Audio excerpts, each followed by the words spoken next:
मेरा नाम समर खान है और आप देख रहे हो इस वक्त मेवात तक। दोस्तों, कुछ जानकारियां हमें सूत्रों के हवाले से मिल रही है और वही जानकारियां हम आपके साथ साझा कर रहे हैं। कल एक वाकया मरोड़ा गांव में हुआ था जिसमें एक कच्छाधारी पकड़ा गया था। मरोड़ा गांव के लोगों का कहना है कि यह कच्छाधारी है। अब हम उसको चाहे कच्छाधारी कहें या फिर हंसली चोर कहें या फिर कुछ और कहें, जो भी है तो वो गंदा ही इंसान। वहीं दूसरी तरफ आपने मेवात आज तक पर एक अपडेट देखी होगी कि जो लिंगा कला गांव की थी, जिसमें एक बच्चा उठाने वाला गिरोह के एक शख्स को वहां की जनता ने पकड़ा था।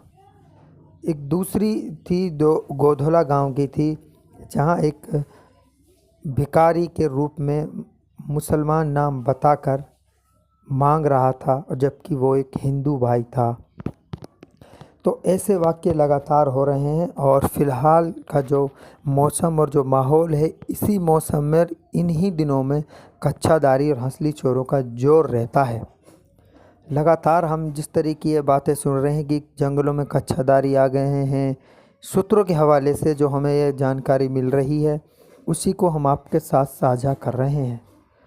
आज हम जंगलों में भी गए, जंगलों में देखा, लेकिन जंगलों में ऐसा कुछ भी नहीं था।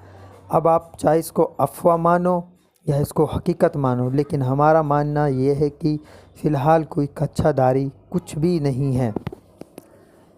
हमारी गांव की जो महिलाएं होती हैं वो अक्सर करके इन दिनों में भैंस के चारा लेने के लिए जंगलों में जाती हैं और बड़ी बड़ी ज्वारें और फसलें जंगलों में फ़िलहाल मौजूद हैं और चारों तरफ फसल ही फसल नज़र आती हैं। और हमारी गांव की जो बहन बेटियां हैं वो अकेली जंगलों में चली जाती है, जिसका मौका कुछ शरारती तत्व के लोग उठा लेते हैं, जिनको हम कच्छाधारी कहते हैं।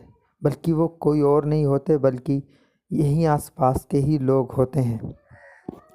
तो आपको बता दें कि आपके घर से जो भी महिला न्यार या भैंस के चारे के लिए जाए तो आप उनके साथ जाएं, और जितनी भी महिलाएं भैंस के चारे के लिए जंगल में जाती हैं, एक गुट के साथ जाएं और गुट के साथ ही भैंस के चारे के लिए न्यार जंगल से लें।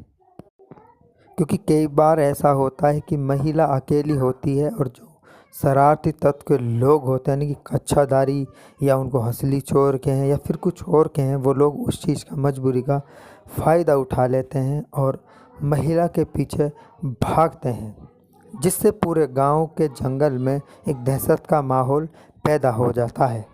यही मौसम है, इसी मौसम में ये माहौल देखने को मिलता है।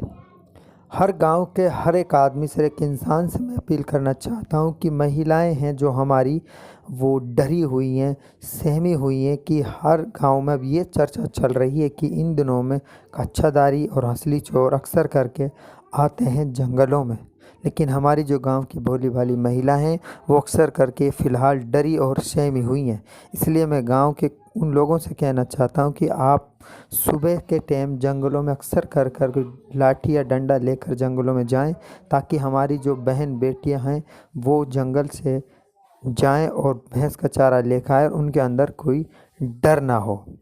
और मैं उन महिलाओं से भी कहना चाहता हूं कि आपको डरने की कोई ज़रूरत नहीं, क्योंकि हाथ में आपके दांत होता है। अगर आपको लगता है कि यहाँ कुछ ऐसा होने वाला है तो तुरंत एक्शन में आ जाएं और अपने चारों तरफ देख लें और वहाँ से निकल आएँ, क्योंकि वहाँ आपको डर लग रहा है। जहाँ डर लग रहा है वहाँ रुकना नहीं चाहिए, वहाँ से आप निकल आएँ और गुट में आकर मिल जाएं।